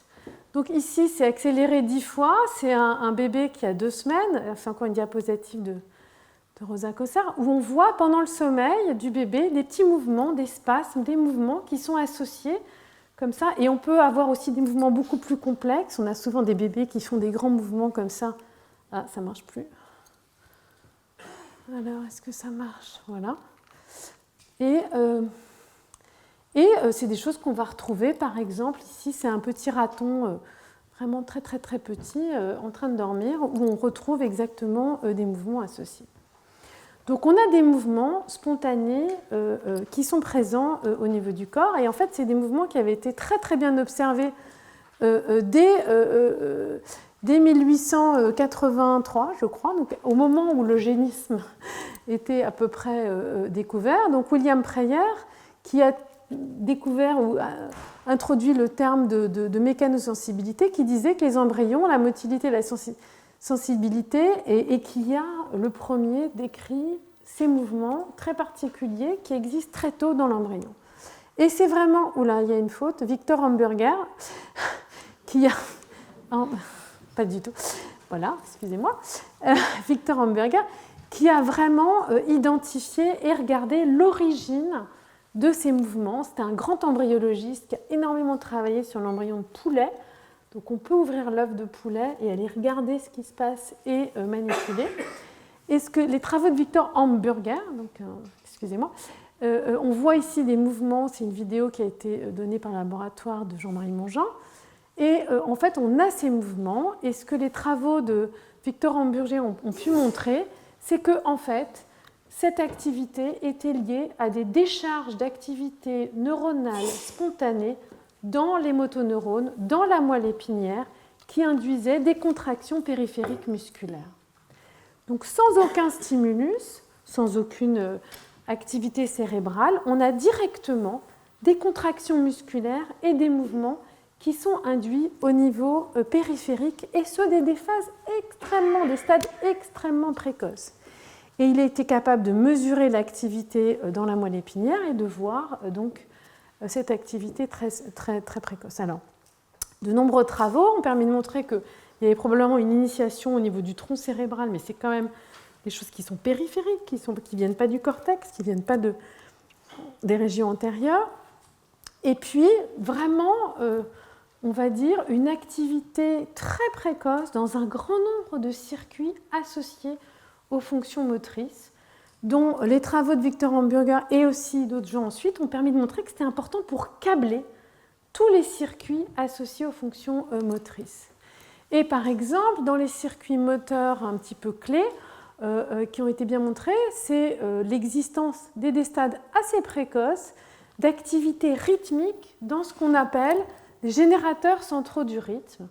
Alors qu'est-ce que c'est des générateurs centraux du rythme? C'est des structures de neurones, des assemblées de neurones qui vont être actives de manière rythmique et qui vont être essentielles pour des fonctions après la naissance, comme par exemple la respiration. La respiration, le contrôle des fonctions respiratoires, qui n'est utile que après la naissance, on a quand même mis en place très précoce de ces générateurs centraux du rythme avec des activités rythmiques qui sont présents. Et on a la même chose dans des générateurs centraux du rythme qui vont concerner la marche. Vous savez que chez certains animaux, dès qu'ils naissent, ils sont capables de marcher. On a une alternance et cette marche, elle est contrôlée par ces générateurs centraux du rythme qui sont situés dans différentes régions du tronc cérébral ou de la moelle.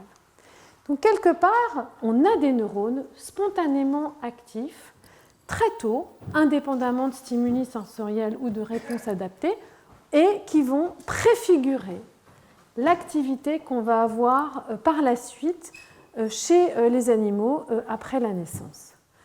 Donc si on veut un petit peu se donner une image, on a véritablement une espèce de répétition générale avant la naissance, et c'est comme ça que l'activité spontanée a été vue pendant assez longtemps, où on a des activités spontanées qui vont permettre de préparer ou de câbler ou de pré-câbler les circuits pour faire face, entre guillemets, à ce qui va se passer par la suite, qui est la confrontation avec l'environnement.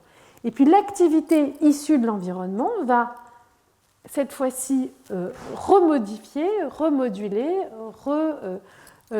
interagir dans le développement des circuits.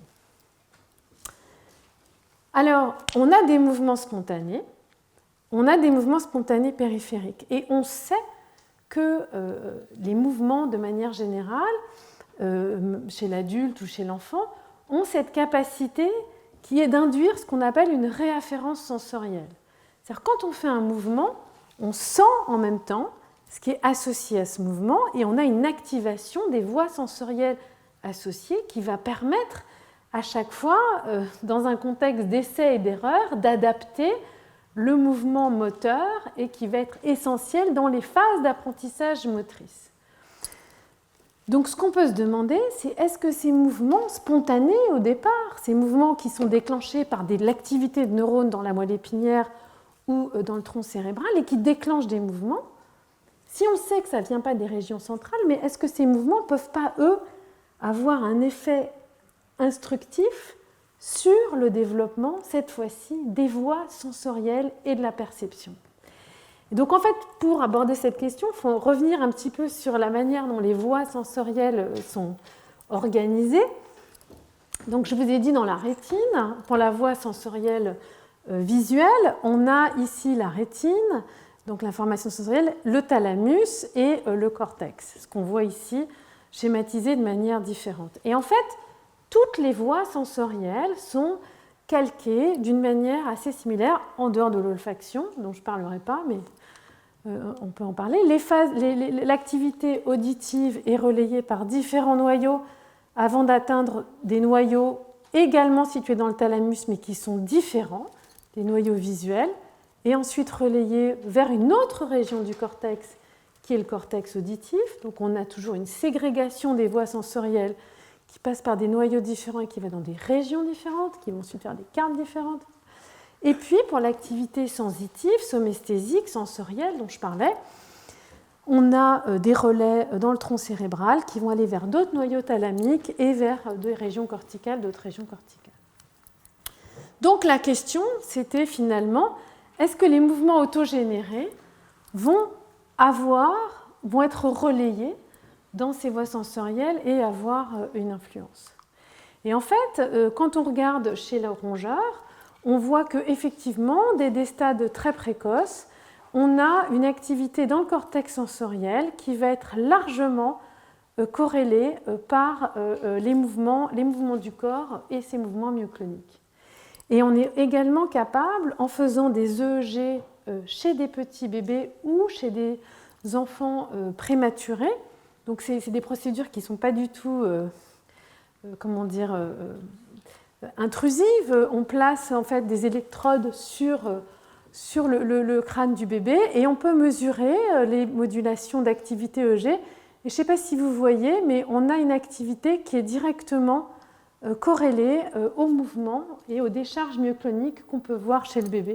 Donc aussi bien chez le rongeur que chez l'homme, on a une réafférence sensorielle, donc une influence des mouvements autogénérés sur l'activité qui est présente dans le cortex.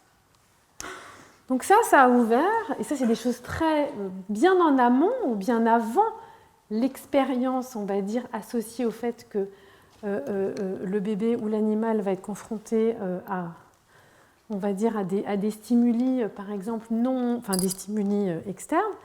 Donc une question qu'on pouvait se poser après, c'était finalement, est-ce que c'est quelque chose qu'on va retrouver dans d'autres structures ? Est-ce que, puisque là on peut générer des mouvements, mais est-ce qu'on va avoir aussi une activité spontanée très précoce dans d'autres structures périphériques qui va pouvoir influer. Et en fait, des travaux qui ont commencé dans les années 90, mais qui se sont vraiment développés ces 15 dernières années, ont montré que oui, on avait des phases d'activité spontanée dans des structures périphériques, et qu'en plus, on avait des phases d'activité spontanée dans des structures cérébrales qui contribuaient à établir des patrons d'activité très particuliers dans le cortex cérébral au cours du développement, et dont on verra dans les cours suivants qu'ils ont des fonctions particulières. Donc dans la rétine, on a vraiment des activités précoces qui ont bien été montrées, mais c'est Carla Schatz et ses collègues qui ont vraiment permis de caractériser cette activité spontanée dans la rétine. Et ce qu'elle a pu montrer, qui est assez incroyable, c'est qu'en fait, dans la rétine, avant toute vision, on a des vagues d'activité rétinienne qui se propagent dans toute la rétine. Alors, ce qui est extrêmement intéressant, on reviendra sur pourquoi, comment ces vagues se développent et qu'est-ce qu'elles font dans les circuits, mais elles font quelque chose, elles induisent des compétitions entre les deux yeux et elles sont complètement spontanées, c'est que là, on a une information très particulière en termes de codage associée au fait que ce sont des vagues, parce que non seulement elles vont dire que les neurones sont actifs, mais comme ce sont des vagues qui se propagent, on a aussi finalement la proximité entre deux neurones qui va être véhiculée dans la structure dans laquelle elles projettent, et on verra que c'est très important pour construire les cartes. Donc dès des phases très précoces de l'activité ou de la vie anténatale, bien avant la vision, on a des vagues d'activité générées dans la rétine qui vont ensuite finalement mimer, préfigurer, préparer le système visuel à la vision active cette fois-ci évoquée, c'est-à-dire évoquée par des stimuli non autogénérés. Ces vagues d'activité se propagent absolument de manière... Alors, ici, ce que je vous montre, c'est de l'activité calcique. C'est des choses qu'on a pu regarder grâce à l'activité calcique. Ces changements visuels, on va dire, qui passent du bleu au rouge, c'est des changements de fluorescence dans des indicateurs calciques, et c'est comme ça qu'on a pu regarder tout ce genre de choses. Donc là, c'est dans deux structures différentes. On voit une propagation de l'activité. Je ne veux pas du tout éteindre mon ordinateur maintenant. Oh là là, il me dit des choses. Voilà, ok. Et donc en fait, c'est quelque chose qu'on retrouve dans un grand nombre de structures. On va retrouver aussi au niveau de l'audition.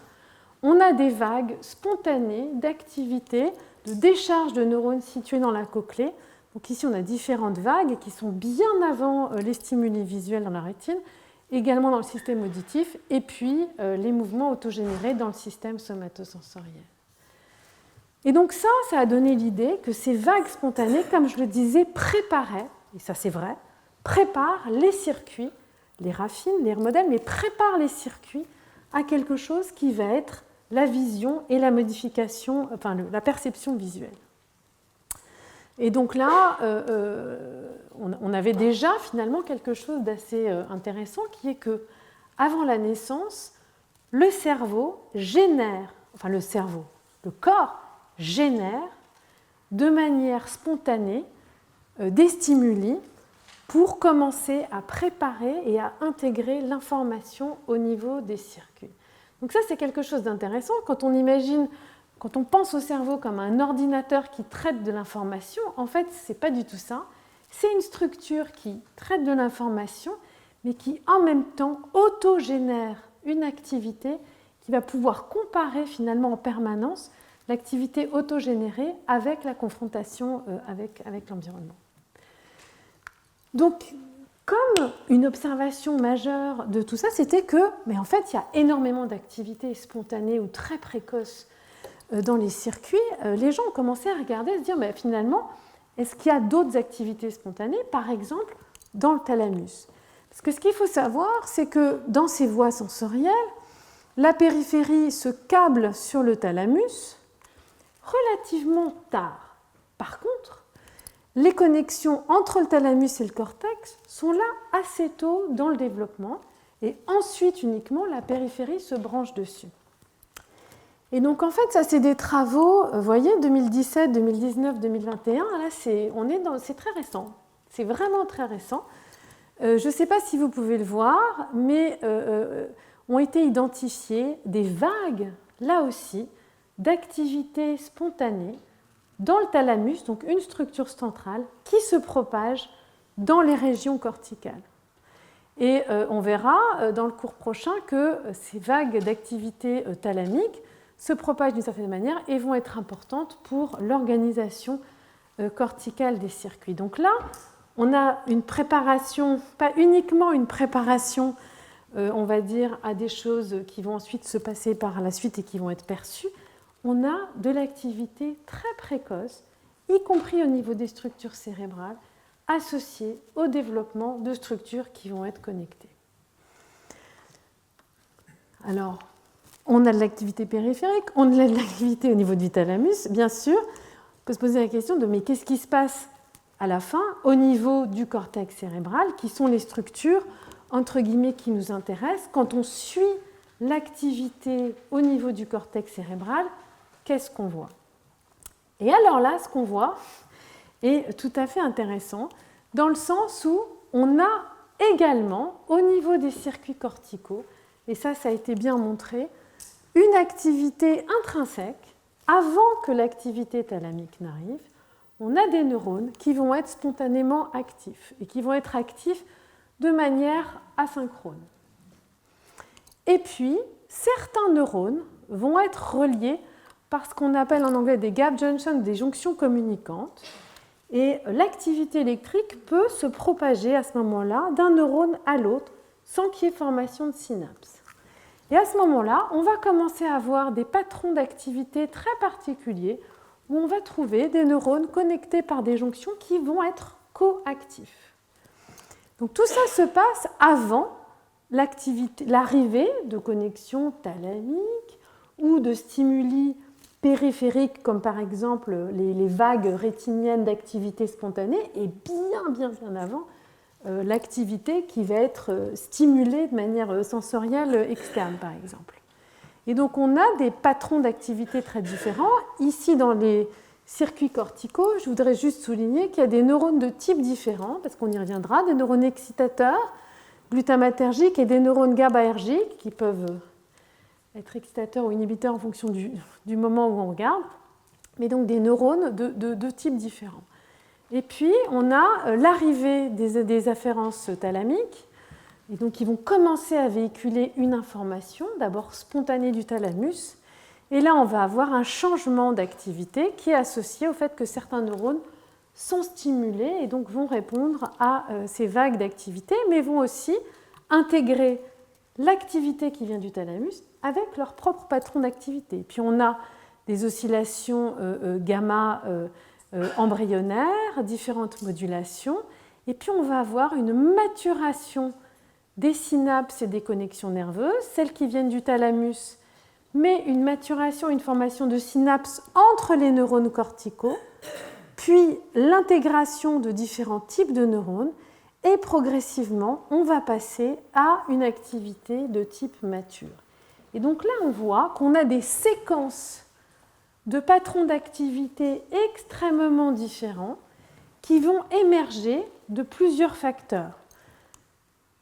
L'activité spontanée des neurones eux-mêmes dans le cortex et de l'information qu'ils vont recevoir d'une structure autre cérébrale qui est le thalamus, puis d'activités spontanées périphériques dans la rétine, dans la cochlée ou qui vont être liées au mouvement spontané. Et tout ça va également dépendre de l'état des circuits corticaux, c'est-à-dire la formation de certaines connexions entre les neurones, le renforcement de certaines connexions, dont Hebb nous dit qu'il dépend de l'activité, et le développement et la maturation de certaines synapses. Et donc, on a vraiment des signatures d'activité ou de patrons d'activité qui vont être associés à chacune de ces différentes phases qui dépendent de l'activité thalamique. Et l'activité thalamique, elle intègre plein de choses. L'activité spontanée du thalamus, l'activité spontanée périphérique, et puis après, l'activité sensorielle évoquée qui est liée à l'expérience que va rencontrer l'animal, enfin va vivre l'animal, et à l'état du réseau, différentes jonctions communicantes qui sont des synapses électriques, le développement de certaines synapses chimiques entre des neurones particuliers, entre d'autres neurones, etc. Alors ça, c'est, on va dire, un vrai bouleversement par rapport au rôle de l'activité, parce qu'on se rend compte que l'activité est présente très tôt dans les circuits, va moduler ce qui rentre, mais aussi en fonction de l'état du circuit qui lui-même dépend de l'activité, on va avoir différentes signatures particulières. Et donc en fait, on se retrouve finalement dans une boucle de régulation permanente où on a des circuits qui vont avoir une signature de patron d'activité qui va dépendre de l'activité entrante, l'activité spontanée puis évoquée, et de l'état ou de la formation de différentes connexions nerveuses qui elles-mêmes dépendent de l'activité. Donc on ne peut plus du tout, entre guillemets, séparer un processus de câblage, entre guillemets, intrinsèque, qui va ensuite être modulé par l'activité. On a en permanence un dialogue et une interaction entre des circuits qui se développent et qui se construisent et un effet lié à l'activité qui vient de la périphérie de structure centrale, qui est spontané puis évoqué et qui va en permanence agir sur la construction et les phases de ces différents développements. Alors, ce qui est quelque part, finalement, l'activité neuronale, qui sont associées à ces signatures, c'est à la fois un moteur du développement des circuits neuronaux, mais ça va être aussi, finalement, un indicateur de l'état de développement du circuit. Et donc, quand on regarde les modifications de l'activité associées à ces différentes phases, c'est à la fois une cause et une conséquence, par exemple, de modifications et d'altérations développementales. Et donc, quand on pense aux pathologies, par exemple aux pathologies neurodéveloppementales et psychiatriques, on peut avoir des modifications de ces différentes phases, de ces différentes signatures, qui peuvent en même temps être liées au fait que c'est une conséquence d'un défaut de développement lié à des modifications de formation, de régulation des synapses intrinsèques ou des modifications liées à l'activité qui arrive dans les circuits. Alors, juste pour finir, donc là, je vous ai dit que voilà, on va former des synapses différentes. En fait, ces différentes séquences, il faut vraiment les voir comme des transformations des circuits au cours du temps. On va avoir, dans ces différentes phases, des neurones qui vont complètement disparaître, des neurones qui vont être maintenus, des connexions qui vont réapparaître. Ce sont des mini-métamorphoses de circuits au cours du développement. Alors, je vais vous donner un exemple. Par exemple, dans le développement cortical, et on reviendra là-dessus, on a, encore une fois, ces séquences d'activité qu'on peut représenter de cette manière. Ça, ici, c'est des neurones qui vont être actifs en même temps à un moment donné. Et on a des neurones particuliers qui sont situés en dessous et au-dessus du cortex, à la surface ou en dessous, et qui vont jouer des rôles particuliers dans la mise en place ou le développement des séquences d'activité très précoces. C'est les neurones de la sous-plaque ou des neurones de Caral-Redius, peu importe. Ces neurones, qui coordonnent l'activité précoce des circuits, vont à un moment donné mourir. Ils vont être éliminés et leur élimination est activité dépendante. C'est-à-dire qu'ils vont réguler les patrons d'activité dans des circuits. Ça va aboutir à une activité ou un patron d'activité particulière qui va conduire à l'élimination de ces cellules. Et on va avoir, après l'élimination de ces cellules, un remodelage de la circuiterie où on va avoir associé une organisation différente des circuits et un patron d'activité différent. Donc on a des vraies boucles de régulation. Ces séquences développementales peuvent induire des réorganisations vraiment fortes des circuits.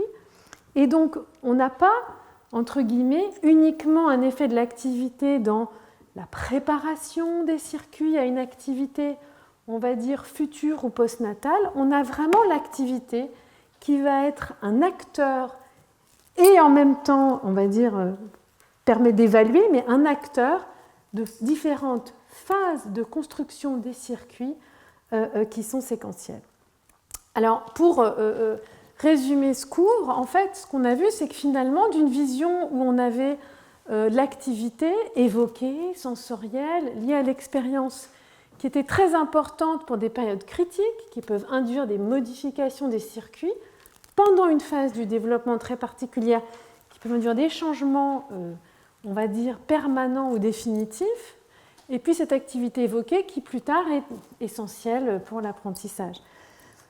De cette vision-là, finalement, le paradigme qui était vraiment lié à la dichotomie inné-acquis, une phase de construction, une phase liée à l'activité, on va dire que le cadre conceptuel a vraiment changé, avec une activité précoce, beaucoup plus précoce que ce qu'on pouvait penser, une activité spontanée, donc générée par le corps, générée au niveau de la moelle qui va faire des mouvements, au niveau de la rétine, des vagues rétiniennes, au niveau de la cochlée, mais une activité périphérique et centrale, et que tout ça finalement va se mélanger pour aboutir ou induire dans le cortex des patrons d'activité très spécifiques qui vont être associés à des séquences développementales qui commencent dans la vie prénatale et puis postnatale et puis qui vont chevaucher les périodes critiques. Donc on a un vrai continuum d'interaction entre des programmes de construction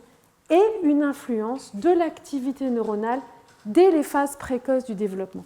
Et donc toutes ces phases ont été globalement regroupées dans ce qu'on appelle des phases pré-critiques, où l'activité joue un rôle, et on verra dans le cours de la semaine prochaine comment ces activités précoces, les vagues rétiniennes, l'activité thalamique sont essentielles pour forger, pour moduler, pour induire une plasticité dans le cortex, dans les aires corticales et les cartes sensorielles, et comment ces phases pré-critiques, finalement, avant les phases critiques qui adaptent le cerveau, le cortex, à l'environnement, vont permettre d'adapter le cortex à des signaux issus du corps, et donc induire une phase de plasticité, de neuroplasticité essentielle. Donc on a ces signatures qui, encore une fois, sont en même temps acteurs du câblage des circuits, mais également des signatures qui permettent de voir qu'il y a, peuvent être des signatures de ces différentes phases, on va dire, et qui sont associées à cette activité précoce puis évoquée, mais qui sont aussi directement contrôlées par l'état du circuit, avec des neurones transitoires, la manière dont certains neurones vont être intégrés, vont maturer, et donc c'est un mélange de développement de ces circuits en réponse ou en accord avec l'activité neuronale qui va permettre de créer ces différentes signatures et ces séquences développementales. Donc on a vraiment, on va dire, des séquences développementales associées à des activités particulières et à l'état de ces différentes maturations du circuit. Donc, la semaine prochaine, on verra vraiment comment ces phases précritiques et critiques sont importantes pour la construction des cartes. Et dans le cours 3 et 4, on s'intéressera vraiment à comment est-ce que les phases développementales, la migration des neurones, le développement des neurones, l'intégration dans les circuits vont permettre d'assembler les circuits en réponse à l'activité et peuvent être associés ou pas à des défauts de développement, d'intégration, de maturation des circuits dans différentes pathologies. Voilà, j'espère que pour un premier cours un peu d'introduction, ça a posé les questions, les problématiques. Donc, je rappelle, dans 5 minutes, il y a cette table ronde pour ceux qui sont intéressés dans le cadre de la semaine du cerveau. Sinon, je suis là, je suis prête à répondre à vos questions. Mais je vous dis à la semaine prochaine donc pour le développement des cartes et la maturation des cartes sensorielles.